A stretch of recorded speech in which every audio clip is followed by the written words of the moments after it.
Velkommen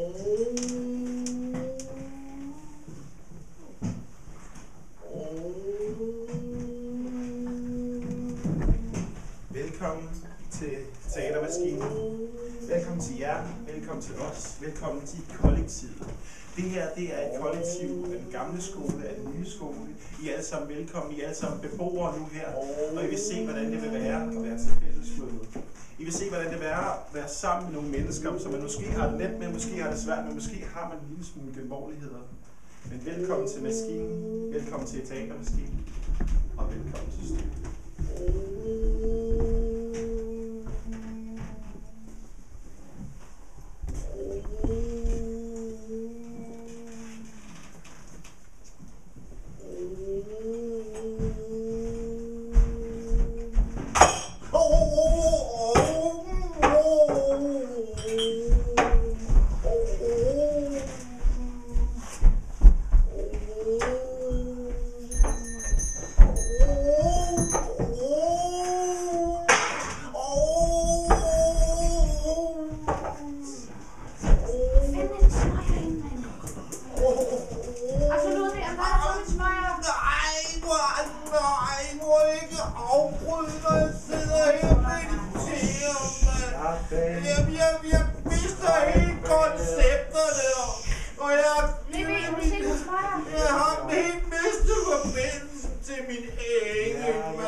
Energier, der ligger i dig, de bare strømmer langsomt. Ja, men det er bare dejligt. Du bliver en del af universet, du bliver en del af det hele, og din krop er til stede.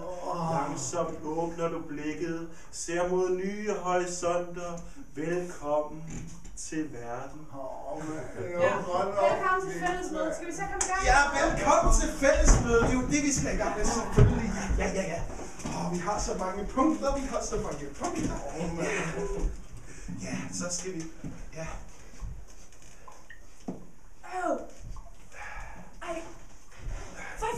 Der er en aroma af fækalier.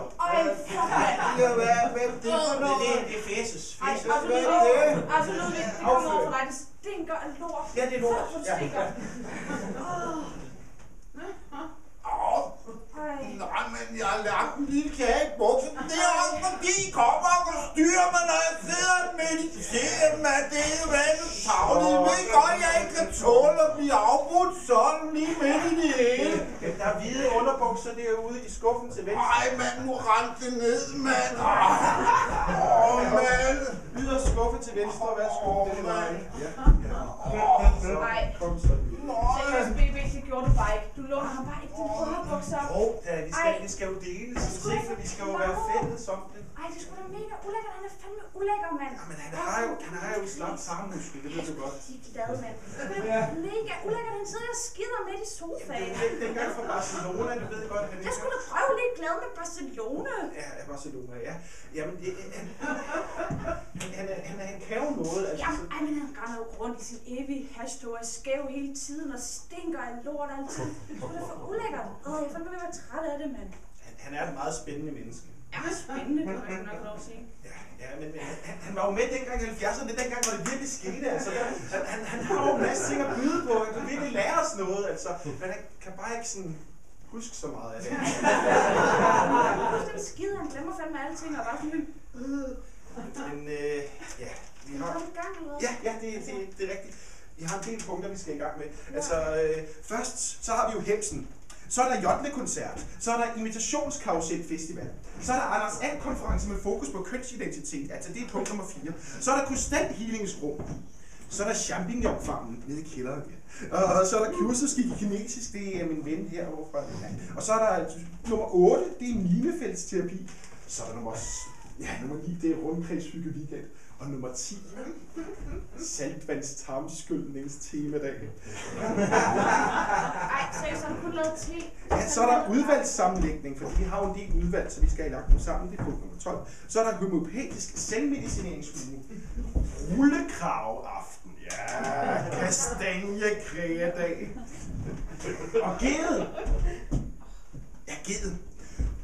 Så er der drukpunk og strikkeklubben. Biodynamisk permakulturelt selvforsynende køkkenhave. Batik. Hvis er den mugne gryde ude i gården. Afrikansk trommeimport. Reparation af diverse dele, som er eventuelt dasset. Og så er der selvfølgelig følelser. Følelser. Ja, følelser. Var det det? Ja, det var vist det hele. Hvad med eventuelt? Eventuelt? Ja, selvfølgelig. Hvordan kunne jeg glemme eventuelt? Selvfølgelig. Ja, har du nogle punkter? Fordi det er jo vigtigt, at vi alle sammen bliver hørt. Ja, jeg har det mega vigtigt punkt. Det er det der med badeværelset. Ja. Igen. Jamen, det tænker jeg på, det tager vi til allersidst. Nej. Det duer ikke. Vi skal have det på som det første, for det er et mega vigtigt punkt. Det er så sindssygt vigtigt, at jeg får det sagt, ligesom sådan, hvordan jeg har det inde i det der badeværelse. Ja, okay. Så badeværelse. Badeværelse inde i, ja. Godt. Altså Ludvig, for fanden, kommer du snart? Jamen, jeg kommer lige om lidt. Jeg skal... mand, har I set, hvor det sneer derude, mand? Det er vildt stormvejr udenfor, mand. Det skulle vist være den værste siden 92. Sejlet hele dagen, mand. Ja. Mand, en navlefnulle, mand. Ja. Så kommer den ned til lommen. Nu har jeg snart, så jeg kan lave en helt filthat, mand. Så jeg er den eneste i verden, der har en filthat, der har lavet lommehul og navlefnuller. Ja, det er ret sejt, synes jeg. Ret sikker på, ja. Det er du helt sikkert. Ja. Nå. Kom videre, eller hvad? Har du noget til fællesskabet? Fællesskab? Ja, har du nogle punkter til dagsordenen? Punkter? Har du noget, du gerne vil dele med os andre? Altså noget, du gerne vil snakke om her på mødet? Ellers så vil jeg godt i gang, hvis det er, så tænker jeg, at vi bare starter med... Jo, nu kan jeg godt huske det, det er rigtigt. Jeg var dernede, og jeg mødte en, Jeg mødte en, som, han ville godt, nu kan jeg huske, han ville godt komme og holde et foredrag om noget. Ja. Det var noget om en nuk. En nuk? Altså sådan en Eskimo og fra Grønland, eller hvad? Nej, sådan en eunuk hedder det. Det er sådan en, han får lige kortet det ene. Altså pikken, eller? Ja, både pikken og nasserne og det ene. Og det er skide smart, fordi man har lavet en undersøgelse, ikke? Og der viser det altså, at man kan leve cirka 20 år længere, når man ikke har sådan en, ikke? Og så har jeg jo tænkt på, at det kunne være, jeg bruger den jo ikke så meget mere, det kunne bare være rart at få den sådan krøllet af, ikke? Ja. Var det ikke noget for dig også? Jeg skriver det på her på dagsordenen. Det er ellers smart, synes jeg. Det er jo nok. Ja.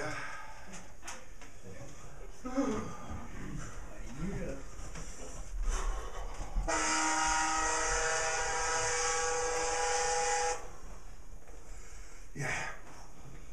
Godt. Hvis du ikke har flere punkter, så tænker jeg, at vi får afbrudt af en telefon i publikum. Har du flere punkter? Punkter? Jeg har punkter til dagsordenen. Punkter? Nå ja, det er rigtigt, det var, hvad var det nu? Der var noget, hvad var det nu, det var? Nå ja, nu kan jeg godt huske det. Ny beboer. Ny beboer? Ja. En ny en igen? Ja, en ny beboer. Ej, det er jo ligesom ikke gået sådan vildt fedt de sidste 4 gange, vi har prøvet det. Jeg synes altså, det er virkelig spændende, og jeg synes, at vi bliver nødt til at tage det som det allerførste på. At vi bliver nødt til at have noget fællesskab, og vi bliver nødt til at være noget dynamik i tingene. Ikke det første.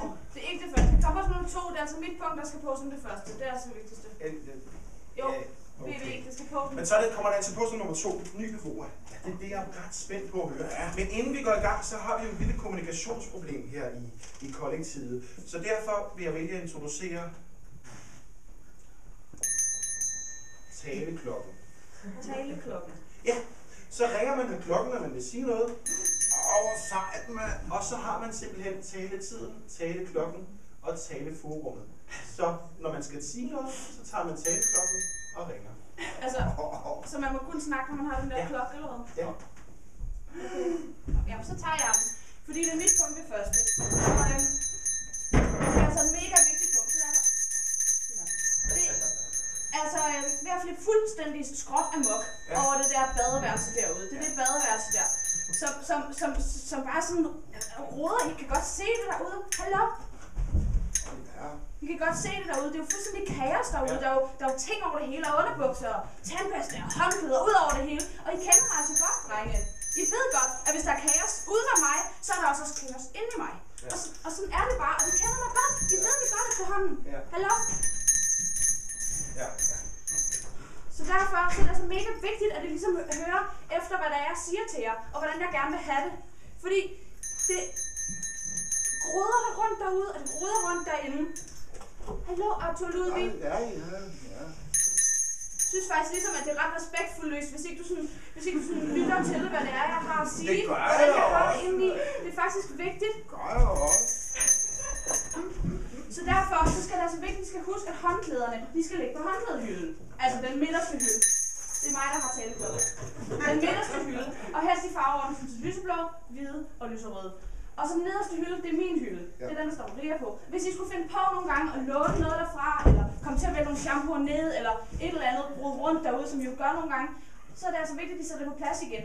Efter størrelsesorden, I ved. Altså, den største først, og så bliver det mindre og mindre og mindre dernedad. Og jeg har virkelig brug for, at det er på den måde. Det er bare nødt til at respektere, drenge. Sådan ved I godt, at jeg er. Så hvis I bare kunne holde nallerne væk fra min... hylde, så vil det egentlig bare være fint. Det er faktisk bare det. Ja.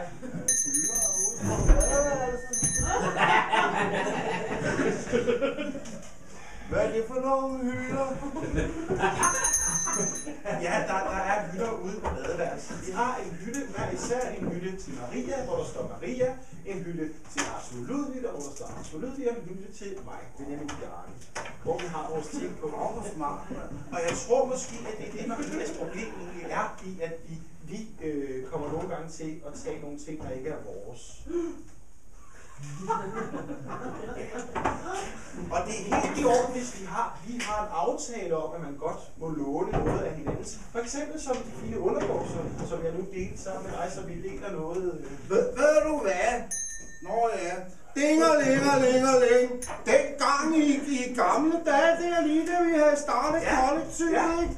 Dengang med proknud og LSD-kaj og Lise, Joka-Lise, hun kunne bare sådan nogle gode stillinger, mand.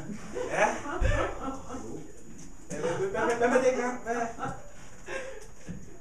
Nå ja, hvad var det nu?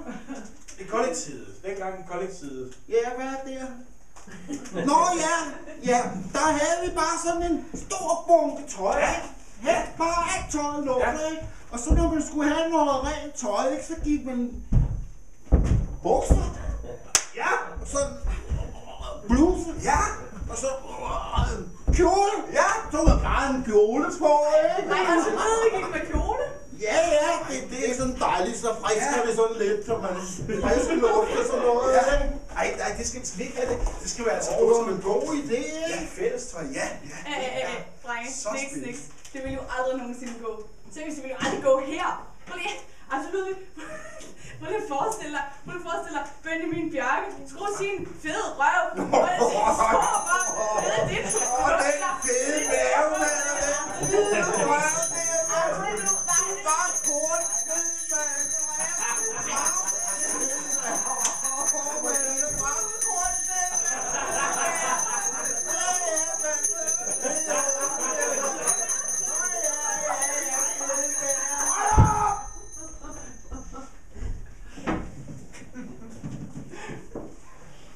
Ja, undskyld. Men I respekterer ikke klokken. Undskyld. Nej.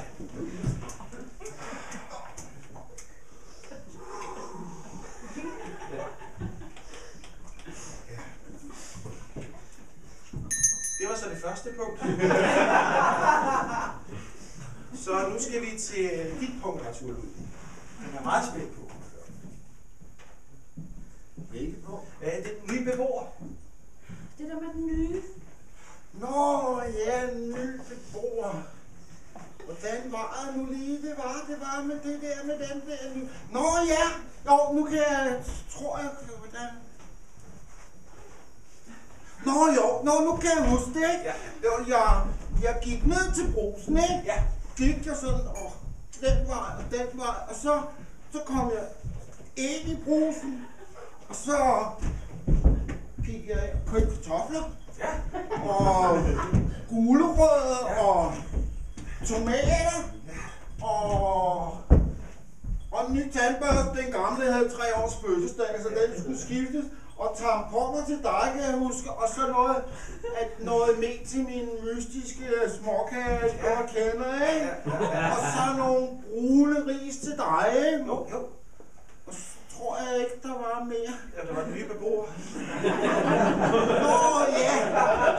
Nå ja, og så er det den der, vi har lavet sådan en, hvad hedder sådan en... Den der sædværing. Nå ja, stadigvæk, den er oppe på den der... Opslagstavle. Ja, opslagstavle. Og så... Nå ja, så var der en dernede i brusen, han ville godt flytte ind. Vil han gerne det? Ja, det er rigtigt. Fedt. Men hvad hedder han? Hvor gammel er han? Altså, er han nice eller hvad? Ej, altså ved I hvad? Det var jo den der dag, hvor jeg havde taget det der LSD-trip der, Halleluja, Sunshine eller Pink Jesus, eller hvad det var for det der, og så havde jeg røget temmelig mange fede der om dagen, så jeg kan ikke lige huske, hvordan eller hvad han hed, sådan, hvor han ser ud eller sådan. Så du ved slet ikke noget om, hvornår han ville komme? Nej. Overhovedet? Jo, men jeg kan bare ikke huske det.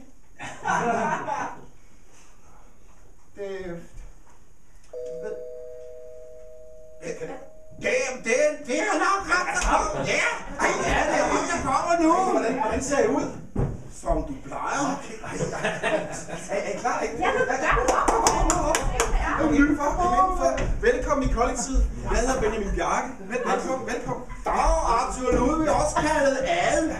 Hej, Hvor var det godt, Min bil sidder fast. Ja, det gør vi alle sammen en gang imellem. Så sæt jer ned og få det lidt varme. Og skal vi ikke gå ud og hente noget godt til ham? Ej, jo, vi skal have noget kaffe. Ja, han skal have noget kaffe. Okay, ja, det skal han da have. Ærligt, så du kan Vi kommer lige til fællesmødet. Ja. Det var eddermame godt, du kom, det var det. Ja. Hold da op, mand. Altså, min bil sidder fast. I har ikke nogen telefon. Der er ikke forbindelse. Så I står med Telefon? Jeg har ikke en fast telefon. Jo, vi har da en fast telefon. Ja, jamen det har vi da. Nå, nej, fordi vi har glemt at betale, så den er vist blevet lukket. Men så det er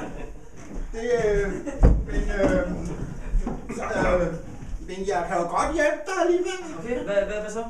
Ja, det er fordi jeg har sådan en kortbølgeradio, Ja, ved noget. så du kan fat? Ja, det er sådan en MPL 1600 TS, og jeg snakker med hele verden, altså Rusland, Australien og Frankrig, og jeg har haft den i mange år. Ja. Og det er også sådan en kosmisk en, jeg kan snakke med mine engle og sådan noget. Og, ved du hvad, så kan jeg kalde noget hjælp på kortbølgeradio. Ja, gør det. Gør det? Mand, det er godt nok fedt, det gør jeg lige så. Ja, det gør jeg altså. Okay.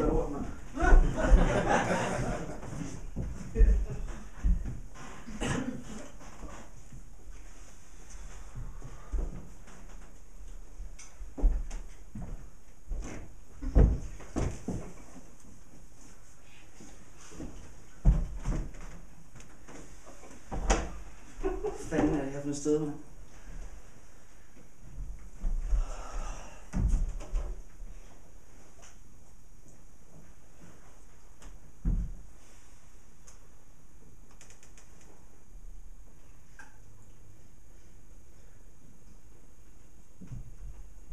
Hej Martin.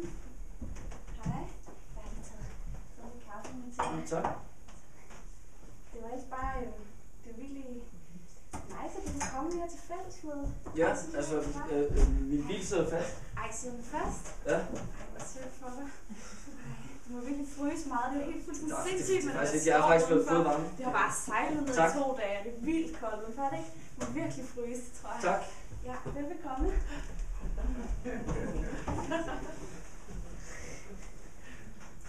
Er det godt med lidt kaffe? Ja.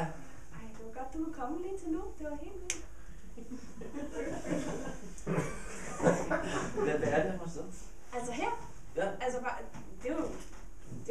kollektivet. Det er bare her, hvor vi bor, altså Benjamin Bjarke, altså jeg kalder ham bare BB, fordi det er meget nemmere. Og så Arthur Ludwig, ham der den gamle, han er virkelig skør, han er fucking freak, han er virkelig underlig op i hovedet, han stinker bare lort altid. Der er sådan en kosmisk kortbillede. Ja, det er mega typisk ham at sige sådan noget.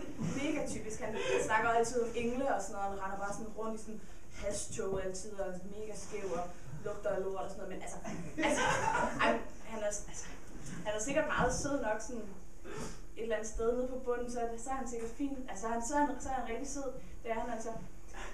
Så det er bare os, der bor her, og så mig, som bor her. Altså jeg boede egentlig bare sammen med mig og min mor, altså det var bare os to, og det var egentlig fint nok sådan, altså sådan i starten, ikke? Så det var egentlig, det fungerede egentlig. Det var egentlig okay i starten, men så mødte min mor Johnny. Og så blev hun både tyk af Johnny, og så kom skrigeungen. Altså min lillebror, det kaldte ham skrigeungen eller lorteungen også nogle gange. Og så var det ligesom om derfra, så begyndte det bare sådan at blive mere og mere mærkeligt. Så blev det bare sådan, så voksede det bare sådan flasker op rundt omkring, altså sutteflasker og sådan noget, men også ølflasker og ginflasker og alle mulige andre flasker, og så var der røg ud over det hele lige pludselig, og meget mere end der plejer, og det voksede bare sådan op, og der var skrig og stråler, og fra lillebror hele tiden, fra skrigeungen, og skrig og stråler også fra min mor og Johnny, og skænderier ud over det hele tiden. De råbte og skreg fandme alle sammen, og det voksede op med flasker, og joints skåret ud over det hele, og min mor var bare sådan, hør Maria, hold lige skrigeungen, imens jeg ruller en ny joint, og varmer en flaske. Altså sådan på samme tid, ikke? Så det kostede bare lige pludselig ud over det hele, og der var kaos ud over det hele, og når der var kaos ud over det hele, så var der også kaos herinde i, og det voksede ind i mit hoved, og det blev mere og mere sådan, det blev mere og mere kaotisk herinde, og det blev mere og mere mærkeligt, og til sidst, så kunne det ikke rumle med, at vi fik ud af det mere, så blev det bare sådan helt sådan, hvad skal jeg gøre, og så var det ligesom om, så blev jeg bare nødt til at sige, nu skal jeg bare ud og finde mit eget, nu må jeg gøre et eller andet, så stak han lidt med benene, og så sagde jeg, farvel mor, farvel skrigeungen, og farvel Johnny, fandme, og så stak jeg bare af, så stak jeg af sammen med en veninde, og så boede vi rundt omkring, og det fungerede egentlig også, det var også mærkeligt, og så mødte jeg baby til en fest, og så flyttede jeg ind her. Så det var sådan, det var.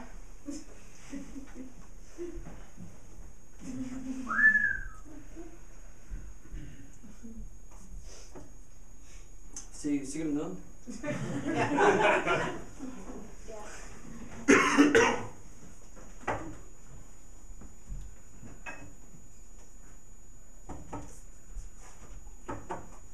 God kaffe. Ja, det er baby, der har lavet den, tror jeg. Lidt stærk nogle gange.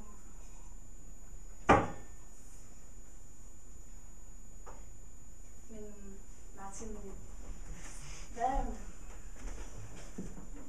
hvad laver du så sådan til hverdag? Jeg er investeringskonsulent. Okay. Jeg konsulterer virksomheder, private og pensionsfonde. Jeg sørger for, at de får mest muligt ud af deres formuer gennem investering i aktier. Det er noget med kurver, ikke, og diagrammer, og selvfølgelig bevægelser på de her kurver og diagrammer. Så skal man rådgive og konsultere.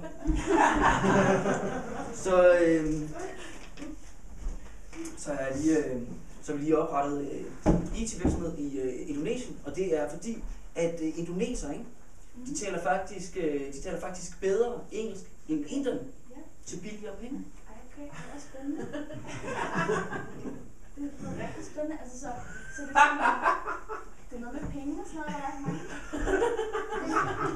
der altså sælger du også tøj, eller? Nej, det gør jeg godt ikke.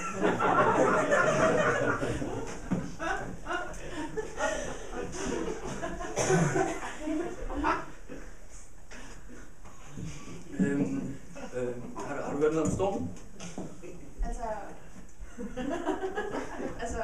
Altså stormen bliver udenfor, eller hvad? Ja, den storm. Næste år? Ja. Okay. Nej, altså fordi at vores internet, det vi glemte at betale regningen og sådan noget, så jeg ikke sådan rigtig kunne komme på internettet, så ved man ikke så meget om sådan en storm der. Sådan, Nej. Men altså Martin, nogle gange ikke også? Jo. Så er det jo sådan, at sådan en storm, den er sådan, hvis man nogle gange venter til dagen efter, så nogle gange sådan lidt mindre er sådan forsvundet, lidt mere den dag, den var. Så måske i morgen kan det være, at der så ikke er så meget sådan storm her. Så altså, og jeg har et værelse herinde. Jeg kunne godt redde op til dig. Ja. Så kunne du. For en sikkerheds skyld. Ja. Skal jeg redde op til dig? Så kan du bare lytte til i morgen, hvis det var. Ej. Så har vi en aftale også. Så ja.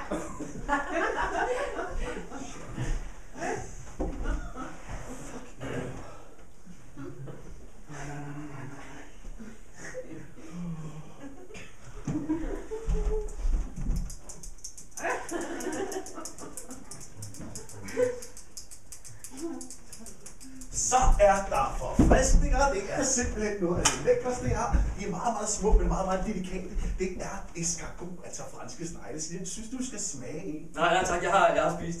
Har du spist? Ja. Jamen, man kan altid spise lidt mere. Man får lidt mæthedsfornemmelse af hverdagen nogle gange. Ja. Altså, men sådan er det. Så oplever man noget nyt. Altså, for eksempel, så kommer du her helt spontant ud af det blå og besøger os. Måske var det planlagt. Vi bilsæder fast. Ja, det gør man en gang imellem. Det er du det husker tættest på? Ja, og det er jo det. Vi er jo tæt på hinanden som mennesker. Jeg kan mærke det. Jeg kunne se det allerede, da du trådte ind i rummet. Der er en energi imellem os. Altså. Hvad siger du til det at være en del af vores lille nye flok her? Hvad siger du til det? Min bil sidder fast. Jamen ved du hvad? Så skal man bare ryste sig lidt, ikke? Så bevæger man sig lidt, så bevæger man kroppen, så bevæger man sjælen. Så bliver man til noget helt nyt. Så ryster man sig ud af sin gamle vante ramme, og så kommer man ind i et helt nyt univers. Altså, jeg kan mærke det på dig. Du sidder der, du er her, du er næsten allerede en ny beboer. Jeg er ikke jeres nye beboer. Nej, selvfølgelig ikke nu, men jeg kan mærke den forbindelse, der er tæt på os. Det er sådan en magnetisme, der drager med mod dit hjerte og dit sjæl.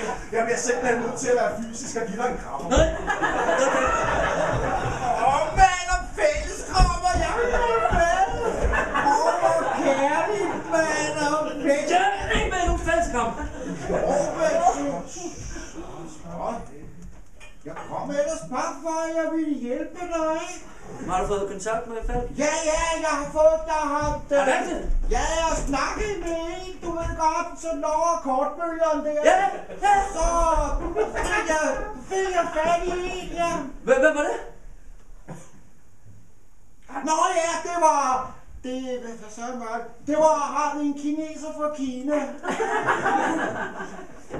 Han vil godt hjælpe. En kineser fra Kina? Ja. Gamle nørd, det var fast forhåbning. Jeg sidder fast i et vrødende sted. Nej, stop. Du lugter vel lort? Nej, jeg gør. Hvad for helvede? Han lugter lort, det er rigtigt. Prøv at høre, mand. Hvis du ikke snart tager sammen, så er du som ham. Nej. Det er fandme rigtigt. Tag ud ved at sidde og skide i en egen bukser. Det tror jeg også, Martin. I lavede røden kollektiv. Prøv at høre. Tag løb af en tur for en uddannelse. Pas på et eller andet, mand. Prøv at høre. Dig, mand. Du er kraftedeme med en psykotisk nervevarm. Du er totalt ude at skide. Dit tøj ligner jo lort. Du klæber og glistrer. Du har garanteret også været sammen med dem, mand. Ej, det har jeg altså. Psykotiske kæde. What? Ved du hvad, Martin? Jeg troede fucking, vi havde en aftale, mand. Ja. Jeg skrider ned. Kammerat, du skal lige... Ja, du skal lige sætte dig ned. Hvad? Du skal lige sætte dig ned her. Slap af. Slap af. Hvad laver du? Du skal lige have... Nej, jeg ved ikke det. Du skal lige have en afrensning først. Du skal lige sætte dig. Slap af. Jeg kan få en masse træk. Det er Jan rigtig meget. Det er meget stort, altså. Hjælp mig! Slip mig fri! Maria, jeg mente det! Jeg skal nok købe noget tøj til dig! Det er fint nok! Hjælp mig, Maria! Slip mig fri! Hvad laver du? Hvad har I gang? Hjælp mig! Slip mig fri! Slip mig fri! Kom til!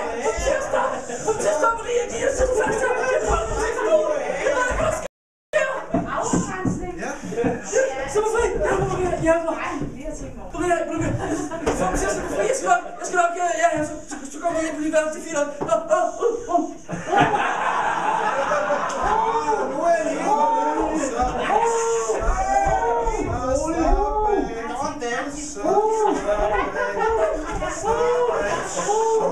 Mærk, hvordan du bliver en del af samfundet. Mærk, hvordan bladet forsvinder fra dig. Mærk, hvordan du bliver helt. Du bliver en del af fællesskabet. Du bliver en del af virkeligheden. Du bliver en del af os alle sammen. Din aura ændrer sig fra lilla. Du mærker, hvordan kollektivet bliver en del af dig. Og du bliver en del af kollektivet.